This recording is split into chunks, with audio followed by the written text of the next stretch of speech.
তোমার যদি মনে হয় তোমার কোনো মানুষকে পছন্দ না, তাহলে তুমি তার সাথে সম্পর্ক রেখো না। এতে কোনো অসুবিধা নেই। তুমি তাকে ডেকে তার মুখের ওপরে বলে দাও যে তুমি তার সাথে সম্পর্ক কন্টিনিউ করতে পারছো না।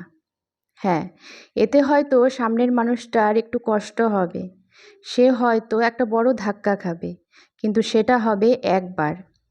কিন্তু বারবার সে মানুষটাকে ইগনোর করা, তার কল বা মেসেজে রিপ্লাই না করা, তাকে ছোট ছোট মিথ্যে এক্সকিউজ দেখিয়ে তাকে মিথ্যে আশায় বেঁধে রাখা, এগুলো করো না। এতে সামনের মানুষটার ভেতরে ঠিক কতটা কষ্ট হয় সেটা হয়তো তুমি আন্দাজও করতে পারবে না। সামনের মানুষটার ফিলিংসকে রেসপেক্ট করো। তোমার পোষাচ্ছে না এই সম্পর্কে থাকার, তুমি থেকো না। কিন্তু বারবার সামনের মানুষটার ফিলিংসকে আঘাত করা, সেটা মোটেও ঠিক নয়। যদি পারো তাহলে সম্পর্ককে সারিয়ে নাও, আর যদি না পারো তাহলে অন্তত পক্ষে সেই মানুষটাকে, তার ফিলিংসকে একটু রেসপেক্ট করো।